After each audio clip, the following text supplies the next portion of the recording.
with Dr. Ryan Kelly. Thank you so much for being with us today. Happy to be here. Do you mind just expounding to let us know about your background? So I grew up in the Washington, D.C. area, did my undergrad at Florida State University, and knew from a pretty early age that I wanted to do conducting.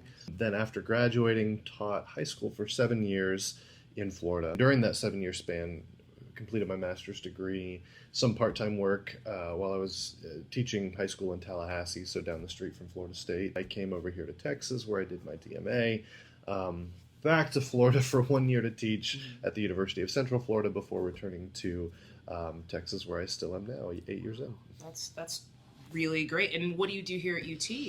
So many things. When I was initially hired here, I was hired as assistant director of bands, conductor of the symphony band, associate director of the Longhorn Band, and director of Longhorn Music Camp. So that was when I first started. Lots of different interim responsibilities and other things have led me to my current job, which is associate director of bands, conductor of the Wind Symphony, conductor of the New Music Ensemble, and just last year added associate director of the Butler School. Okay, that's a lot. And how are you doing all that? There's not really a better way to ask that question. No, it's a great question, and I'm still not sure I have a perfect answer, though. I'm constantly searching for it. Balancing two ensembles, particularly that rehearse back to back, is usually a challenge, and that just involves a lot of careful time management about planning rehearsal schedules and carving time out during the week to prepare for those rehearsals and not leave everything until the last minute, because my responsibilities as an administrator, it's like, when you picture a cup and you've got, the two big rocks that are, this rock is Wind Symphony and this rock is New Music Ensemble. Then you pour water in the cup. That's administration. It fills up all the other available space in the cup, and it will take as many hours of the day as you let it. So that's another thing of, being a really good manager of time and planner and understanding that you don't always have to be accessible 24/7, and that some things you can let sit in the inbox and come back to tomorrow. But that's the trickiest piece of the puzzle, because the time demands and what that job asks of you are very different day to day. Right. Okay. So you have these positions that we've discussed, the rocks and the water, and then on top of that, because this podcast is about that's a little plant stuck in the water. Right. I guess. There you go. Is the KMFA your KMFA responsibility? Right. So can you talk to us about that? How you got involved with that, and then how you're juggling all these very, very intense responsibilities and obligations? Yeah, sure. So KMFA was an interesting thing that I stumbled into. It wasn't something I pursued intentionally at the outset. So years ago, before I was ever doing anything for KMFA, I met and got to know Anthony McSpadden. He's the program director over at KMFA, and we struck up a conversation more just about, hey, let's talk about ways in which the Butler School and KMFA can collaborate and do things together, try to imagine some possibilities. And so it started off just a very casual conversation about that kind of thing. And that led to, hey, we like every public radio station, they do their fund drive a couple times a year, and said, hey, would you mind maybe coming in and pitching for fund drive? We'd love to have you on the air. And they did it in a very pre-taped, safe format, since I had never been on live radio before. And they wanted to make sure, I didn't actually, stumble over my words or say bad words or anything that I'm not supposed to do on the air. So it was all very safe and pre-taped. But it went well. And I kind of enjoyed doing it. And they were like, wow, you sounded great. We need to get you on live radio sometime. I was like, no, thank you. I'm fine. But it was fun. So then a year later, at the time when I stepped in as the director of the New Music Ensemble, had the opportunity to also take over the From the Butler School show, which is the hour-long on Monday nights of concerts and performances from here in the Butler School. So I initially was kind of doing that in a very hands-on way, where I'd go into the radio station and they would record and we'd do all these things. And I guess I should mention that I'm very rarely, if ever, live on the air Monday evenings. It's always pre-taped. But at the time, I was working with their production staff and doing all the taping and all that kind of stuff. And I got interested in just sort of, hey, I'd like to be able to learn how to do this myself. So would you all mind if I did my own pre-taping at home and, just kind of did it that way? And they said, yeah, sure, let's try it. And that actually ended up working out great, which I had no idea was going to be a rehearsal for what was about to come with the pandemic. Wow. Because then everything went home for a long period of time. And it's actually pretty amazing, thanks to technology, that you can run an entire radio station remotely if you have to. Yeah. I continued to do the Butler School show, but also shortly after the pandemic started, Anthony reached out and said, hey, we're going to have a slot open for a weekend host position. Is there anybody at the Butler School that might, have an interest in this or would be good for this? And at the time, this is early pandemic when we hadn't adapted really yet to online teaching in a constructive way, and had a little bit of extra time on my hands that I wasn't used to having, being an ensemble conductor. So I said, yeah, I would do it. Yeah, I'd be happy to do it. I think it'd be kind of fun. And part of that was also just exploring my own curiosity about radio, because the truth is I as a young kid would imagine being a radio host and make these awesome. Mixtapes. I was going to ask if you did exactly. that. If you ever did that. Okay, yeah, good. So that was a childhood thing, and was like, why? I wouldn't mind being a radio host. It was one shift a week. It's pretty low key. So that got me into doing that. And so is that also a pre-taped show, or is that live? That is, it's usually a live show, but it can be pre-taped. And at the time that I started, because I started doing this during the pandemic. Right. My first show was July 4th, 2020. For the first 6 months I was doing it, never set foot inside the radio station for one of those shows. So it was all done either pre-tape or from home. And it was about that time, 6 months in, that KMFA moved into their beautiful brand new facility. Right. So then I started going into the station to do it. But I only stayed in that particular role for a year, because then when my responsibilities picked up here, I stepped out of doing the weekend host shift, but I'm still doing the Butler School show. Nice. Okay, great. That's fantastic. So, I mean, I know we talked about your curiosity sort of kind of guiding you and just your interests, your from childhood.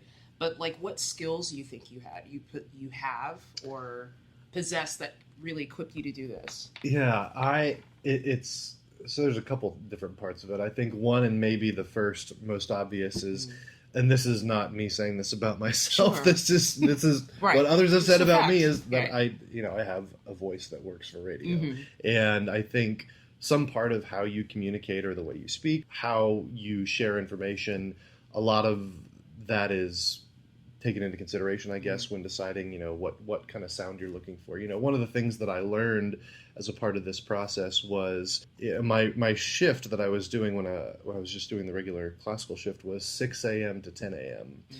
And for the times when I wasn't live on the air, they would say, make sure you talk as if it were 6 in the morning. Don't come in there and say, good morning, everybody. Right. So it was one of those things that I never really thought about, but you kind of modulate your voice and you speak in a certain way that's appropriate to what people expect to hear when they're rolling out of bed on a Saturday morning. But beyond that, one of the things I get asked a lot is, how is the music selected that goes on the air?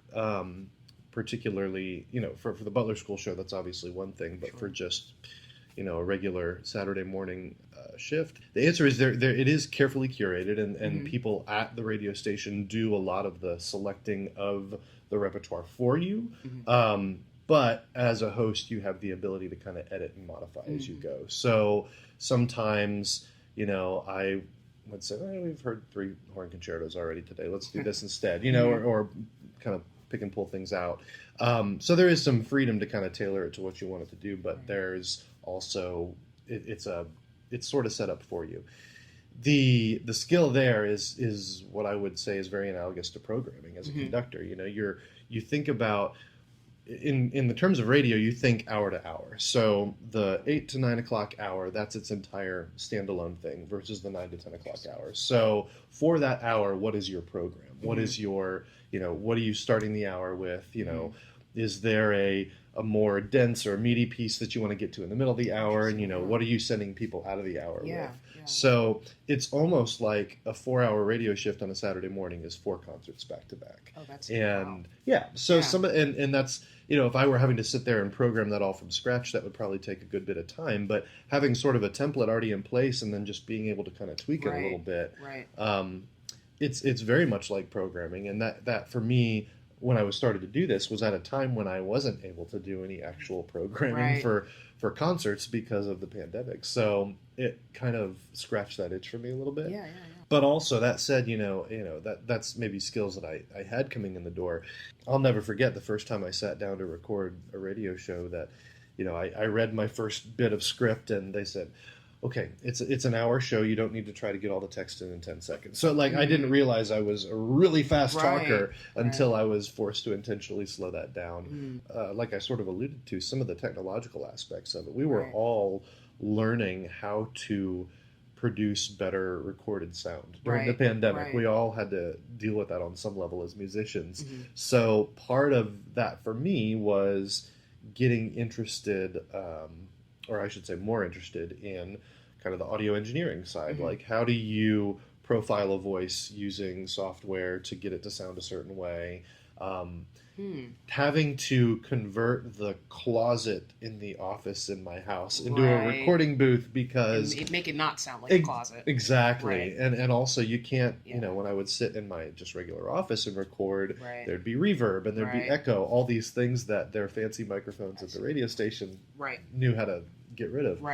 The other thing I learned is I live very close to the airport. I live in the southeast, and every time a plane flew overhead, I would have to stop and do another take. Jeez, and it's not something that I hear walking around my house, but when you're trying to get this really isolated sound environment.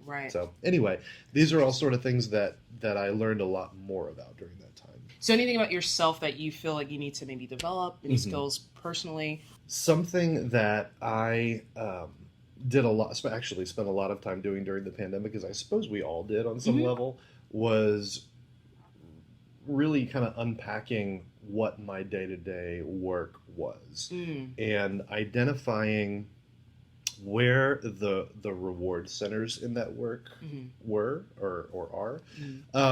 In any job, we all have things that we have to do that aren't our favorite part about the job. But then we also, hopefully, all of us have something that's the thing we really look forward to being able to do. That's the thing we really enjoy. Picking out what are those reward centers, or what are those things that that you find really enjoyable or rewarding. And one of the things for me that I've known is always true when I think about my work as a conductor, programming is really rewarding for me. Like I like, my programming, and this might be a surprising thing to say, my programming is very audience centered. I think anybody would expect somebody in an academic institution to say student-centered. But the reason it's audience-centered is because I think that's part of the education for students. They need to learn how to present to audiences and how to engage people in a performance for however amount of time that they're being asked to be engaged. And so taking that skill set that was very familiar and comfortable in a live performance environment and moving that into a different medium of radio was a fascinating sort of thing to contemplate for me. Because there's a lot of, just like there's a lot of choices in how you put together a concert, there's a lot of choices in how you put together an hour of radio. And I don't just mean picking the music, but also, okay, is this a piece maybe I should educate a little bit? Should I be a professor for a minute and talk about this so people know what they're getting into? Or is this something that, for the end of this piece going into this next piece, should I try to kind of move into the next one as quickly as possible so there's not a lot of dead time and they can hear some sort of, connection in between those two works? So little decisions like that, which I didn't really anticipate going into it, actually became one of the fun parts of the job, is like, how do you curate this time? That's interesting. So the feedback isn't as immediate though, right? Because especially like for pre-recorded things, whereas when you're standing in front of an ensemble, in front of groups, you get that feedback instantaneously. So how are you gauging that? How are you... Yeah, in that time, that was, two things. One was you listen to it back with your own ears and you say, okay, that was great or that wasn't great. But Two is I did have, as anybody should in my position, have a lot of scrutiny at the very beginning of my time doing that. Right. So I would have weekly feedback calls with Anthony, the program director, who would kind of help coach and guide me, and would also help me with my French and German pronunciations, which sometimes weren't perfect. So yeah, it was a lot of, much like any sort of apprentice model, you kind of tweak and you learn and you improve with every iteration. That's really cool. So as far as advice for anyone looking for a few things, for people maybe looking to get in the radio or just more community involvement, because I think that's what KMFA for me stands for, is just this really community-centered media. So any advice for those who are seeking that? Yeah, well, the first thing I would say is that, for all of us, I go back to talking about the reward center thing. So whatever it is that one is aspiring to do with their music making, with their career ambitions, figuring out where those reward centers are and figuring out what is it that they value most about what it is that they have chosen to embrace in an entire career. I love being a collegiate conductor, but there are parts of that job that are still stressful, but also there are parts of that job that are really rewarding. Right. So being able to kind of whittle it down to the parts that are really rewarding, and then examine that to see, can that exist in another context? Does that have to only be available through this one channel, or can I recreate that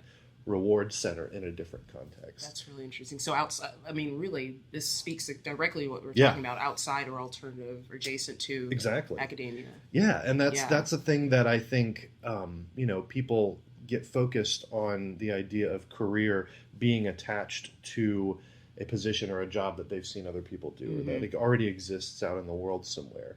And obviously there's something about those jobs that people find appealing and that they want to do. But I think the question that we all deserve to ask ourselves is, can you find those reward centers in a different context? Can you find that thing that kind of gives you a spark doing different work? And can you make that meaningful? So can I ask you about reward centers in administration? Sure. So what parts of that are fulfilling or make that aspect of your job worthwhile? The irony is that I think I was discovering that about the same time that I was sort of getting into the radio thing, because like so many people, the pandemic kind of brought up a lot of questions. Right. For me, the motivation to want to do administrative work, because that's a job where maybe the reward centers are a little fewer and farther between. But for me, they're massive payoffs. Those reward centers. I think a lot about what we do well as music in higher education and what we don't do well, and what exists simply because it's always existed, and what needs to change. And I think around the time that the pandemic had settled in, it had been 6 to 8 months since I'd last conducted a concert. We were watching so much strife in the summer of 2020 across the nation. There was so much about the world that seemed wrong at that point. That wasn't right. And in some ways, getting up and conducting a concert seemed like the very least important thing that I could possibly do at that time. Certainly, music has potential to do a lot of good for people and bring people together and all that sort of stuff. But it just felt at that moment for me that there's got to be something sort of bigger that I can help contribute to, because I feel really helpless watching all this terrible strife around me. And that's when I sort of, thanks to conversations that were happening amongst our faculty and people in this building, it started to kind of veer my thinking more towards, what could I do on a bigger scale to help impact change or to make things better? And I had some administrative experience up to that point, dealing largely with the Longhorn Music Camp and that being kind of its own administrative juggernaut. But the idea of looking at the problems we're trying to confront as a society and being in a position to maybe shape some narrative about how we as a school start to speak to some of those things. and the idea of maybe just being a part of institutional change. That was something that was really motivating to me, and still is. Yeah. Especially as, there's plenty to fix. I mean, don't get me wrong, Yeah. we do things really well in a Right. lot of ways, but also there's a lot of ground to be made up for in the fact that just our conservatory-based education model is in need of a lot of tweaking right now. It hasn't changed a whole lot in the past few decades. So. So with the work you're doing in KMFA, the work you're doing as an administrator, the work you're doing as a professor, like using those three positions, and of course, like you just as a dynamic individual, like how are you helping to inform or shape that narrative? Like, is there anything specifically you can cite or tell our audience about? Yeah, it's specific. That's the hard part. Yeah, I know. Yeah, it's because it all feels like it's all chipping away a little bit at bigger things. One thread that I am really interested in pursuing, and I won't cite specific examples that are behind us, but maybe ahead of us. Sure. There's a lot of conversation happening right now in our building about how we can be better and more engaged with people beyond this campus, beyond just looking at the city of Austin, for example. Right. I mean, how can we be better, more deeply connected to what's happening? This is a very dynamic arts city, and there's a thriving economy around the arts in Austin. Yet what we do here as an academic institution feels largely separated from that. So how can we maybe bridge that gap a little bit? So from the UT perspective, that's a big part of what I'm interested in right now. But, KMFA is an organization already doing that work. And especially more so now because within the past 2 years, they've opened this beautiful new facility where they can actually bring the community to them and host events and be actively engaged. They used to work out of an office building, so nobody ever saw the KMFA studios, and now they've got this beautiful public space. So public engagement and how we create community or develop community around art and music, I think, is something that's very interesting to me, and my multiple hats gives me a variety of ways to kind of chase that. That's really cool. Like, are you speaking explicitly with your students about this right now, or those opportunities or possibilities? Yeah, that's something I'll admit I could be doing more of. Okay. I think right now it still feels very much like there are organizational barriers or logistical barriers that we have to kind of overcome, or on a more practical level, funding barriers. There's everything runs by money, unfortunately. So all these different things that we want to do, I think we're still very much at an entry level in terms of growing what is possible. Right. It's not to say we're not doing anything already. We are, but it's to say that I think compared to what our potential is in this space, we're barely scratching the surface right now. So that's exciting, though. It is. Yeah. It is, and it's something that I do want to do more engaging with others on. But yeah, it feels like we do need a little bit more of a unifying organizational force to move that forward. That's cool. You have any parting words for us? I think this sort of started as a conversation about how I got into my work at KMFA, but really more broadly, I think the conversation is about, or the what I hope people take away from this rather, is about being both very introspective about what your own ambitions and desires are in terms of what you as a person bring to the table and what you can communicate or what you can share in the conversation about how we can make better and more productive spaces for sharing music and art in the world, but also, looking very outwardly at what are the opportunities and what are the non-conventional or maybe not predictable paths that can get you to where you can make that difference. Public media, speaking broadly, I think is an incredibly powerful way of reaching community, of interfacing with people that might not buy a ticket and come to your concerts, but that might connect with you in other ways. So that's one particular avenue, and the one that I can maybe speak to as having the experience with there. But there are so many different other ways, and I think that's the outward-looking part is, finding ways in which you can be engaged in the things that bring you the greatest reward that do the greatest good for others. Thank you so much for spending a little time with us today. My pleasure. And, yeah, we look forward to just watching your work and seeing what you do. Thank you. Thanks very much. Thank you guys for having me.